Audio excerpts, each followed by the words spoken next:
राधे राधे, हरे कृष्ण। आप सभी श्रोतागणों का हार्दिक स्वागत है।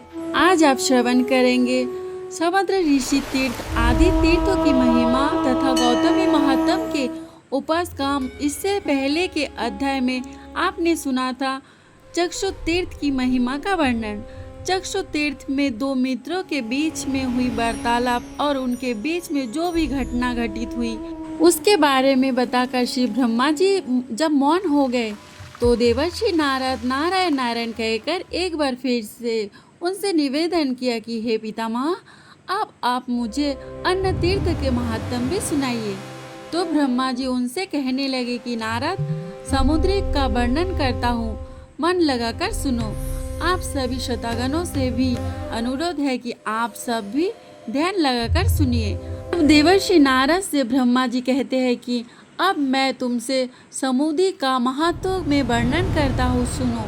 तो देवर्षि नारद भी उनके सामने हाथ जोड़कर ध्यान लगाकर बैठ गए और बड़े प्रेम से बड़े ध्यान मग्न होकर महात्म सुनने लगे।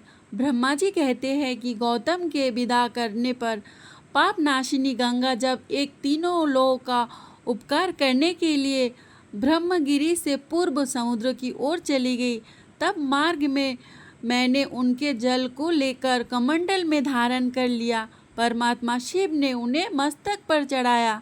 वे भगवान विष्णु के चरणों से प्रकट हुई है। ब्रह्मा ऋषि गौतम ने मृत्यु लोक में उनका अवतरण कराया है। वे स्मरण मात्र से ही सभी पापों का नाश करने वाली है और गुरुओं को भी गुरु है। नारद समुद्र से जब उन्हें अपनी ओर आते देखा तब मन ही मन विचार किया कि जो संपूर्ण जगत की वंदनीय और सभी की ईश्वरी है, उन्हीं ब्रह्मा तथा शिव आदि देवता भी शीश झुकाते हैं। उनके स्वागत में मुझे कुछ दूर आगे तक जाना चाहिए, नहीं तो मेरे धर्म में दोष आएगा। जो अपने घर आते हुए महापुरुष को लेने के लिए मोहवश स्वयं उपस्थित नहीं होता, उस पापी की रक्षा करने वाला दोनों लोकों में कोई नहीं है। ऐसा विचार कर समुद्र मूर्तिमान होकर हाथ जोड़कर विनीत भाव से गंगा जी के समीप आया और इस प्रकार बोला कि देवी, तुम्हारा यह जल जो आकाश पाताल और मृत्यु लोक में फैला हुआ है, मुझ में आकर मिले। इसके लिए मैं कुछ नहीं कहूँगा।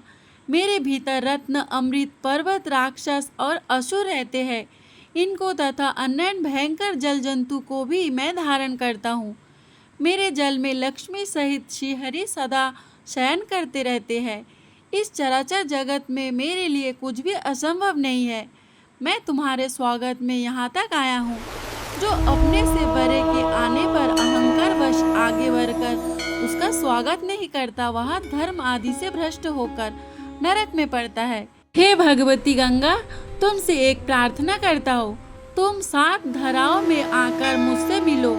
यदि एक ही धरा के रूप में आकर मिलोगी तो मैं तुम्हारे दुष्ट बेग को धारण नहीं कर सकूंगा। समुद्र का यह वचन सुनकर गौतमी गंगा कहने लगी, समुद्र, मेरी यह बात मानो। सप्त ऋषियों की जो अरुंधति आदि पत्नियां हैं, उन सभी को उनके पतियों सहित ले आओ, तब मैं छोटे रूप में हो जाऊंगी। बहुत अच्छा कहकर समुद्र सप्त ऋषियों के पास चलकर गए और उनकी पत्नियों को ले आए। तब गोदावरी देवी 7 धारा में विभक्त हो गई और उसी रूप में उनका फिर समुद्रों से संगम हुआ। सप्त ऋषियों के नाम पर वे सप्त गंगा के नाम से विख्यात हुई। वहाँ भक्ति पूर्वक जो स्नान, दान, श्रवण, पाठ और स्मरण आदि शुभ कर्म किया जाता है, वह समस्त अविष्ट वस्तुओं को देने वाला होता है। पाप की हानि, भोग और मोक्ष की प्राप्ति तथा मन की प्रसन्नता के लिए तीनों ही लोकों में समुद्र तीर्थ से बढ़कर दूसरा कोई तीर्थ नहीं है। सप्त गंगा हरिद्वार से 5 किलोमीटर की दूरी पर है।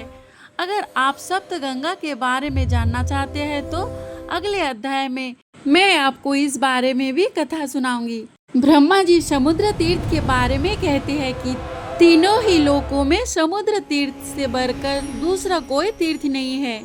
समुद्र तीर्थ के अलावा वहाँ ऋषि तीर्थ भी है, जहाँ 7 ऋषियों तपस्या करने के लिए बैठे थे और जहाँ भीमेश्वर शिव विराजमान है।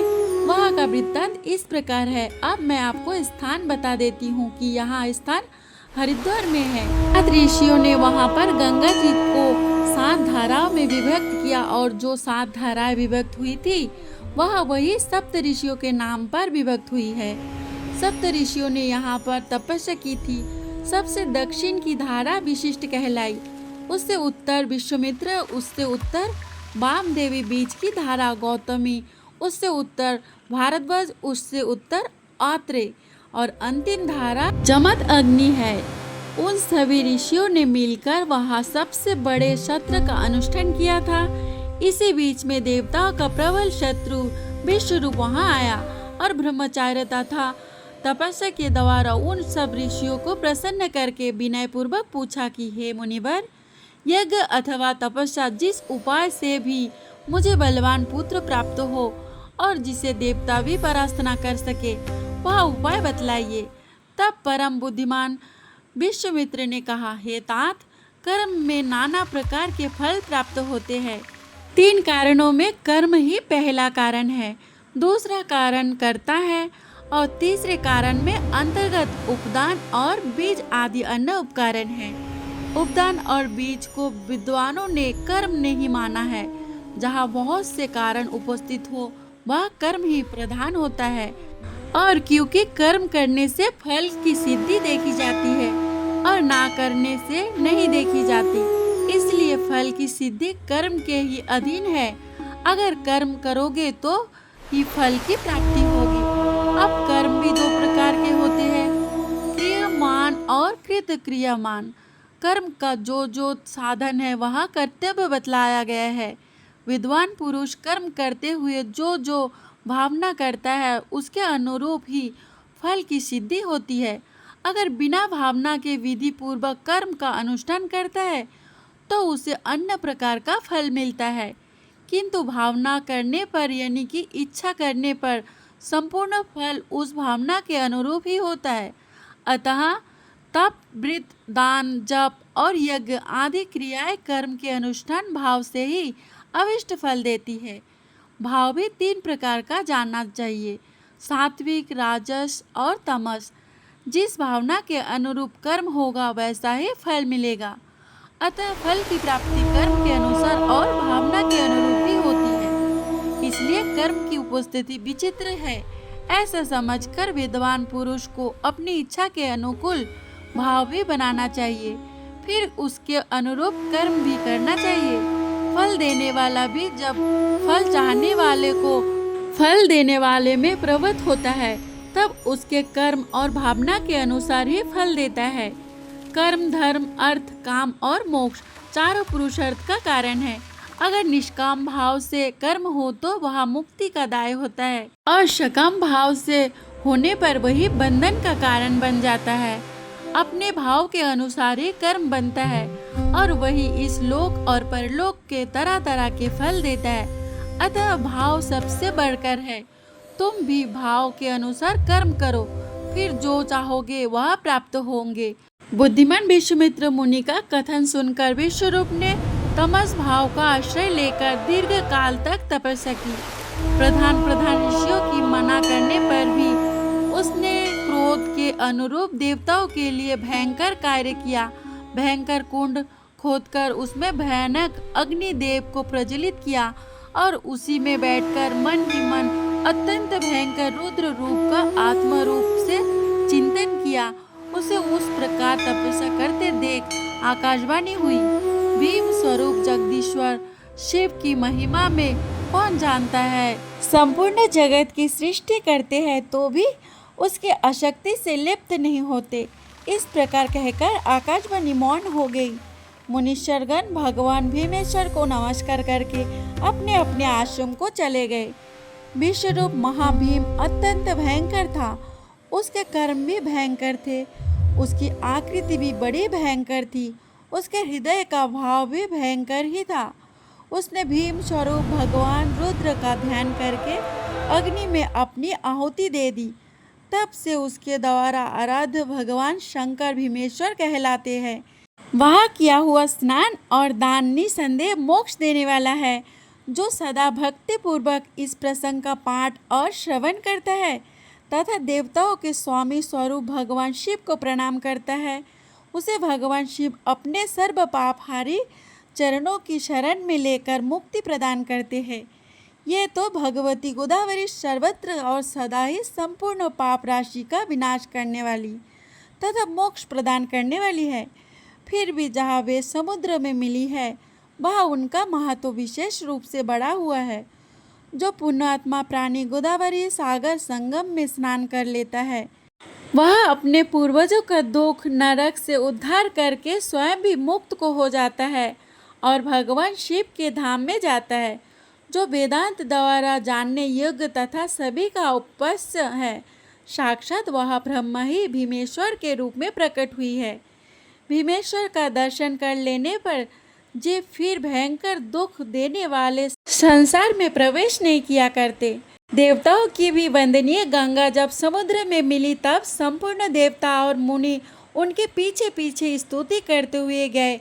विशिष्ट ज्वाली यज्ञ बालक कृत अंगिरा दक्ष मर्चिन अनन्य वैष्णवगण सता ताप सौनक देवरा भगु अग्निवेश अत्रि मरीच गनु गौतम कौशिक तंबू पर्वत अगस्त मार्कंडे पीपल गलव योगी जन वामदेव अंगर तथा भार्गव ये समस्त पुराण वेता महर्षि प्रसन्न चित्त से वैदिक मंत्रों द्वारा देवी गोदावरी की स्तुति करते थे। गोदावरी को समुद्र में मिली हुई देख भगवान शिव और विष्णु ने भी मुनियों को प्रत्यक्ष दर्शन दिया। देवता और पितृ ने भी सबकी पीड़ा दूर करने वाले उन दोनों देवताओं का दर्शन कर और आस्वादन किया। आदित्य वसु रुद्र और इंद्र गंती करते थे। समुद्र और गंगा के सातों प्रसिद्ध संगमों पर सदा भगवान शिव और विष्णु स्थित रहते हैं। वह महादेव जी गौतमेश्वर के नाम से विख्यात है। लक्ष्मी सहित भगवान विष्णु भी वहाँ नित्य निवास करते हैं। यह सारे तीर्थ इस तरह के हरिद्वार में जो भी उत्तराखंड में वहाँ पर उपस्थित है। मैंने जो वहाँ शिव की स्थापना की है वह शिवलिंग ब्रह्मेश्वर के नाम से प्रसिद्ध है। देवताओं सहित मैंने अपने लिए कारण उपस्थित होने पर संपूर्ण लोकों के उपकार के लिए भगवान विष्णु का भी आस्वादन किया था। नारद वे विष्णु वहाँ चक्रवाणी के नाम से विख्यात है।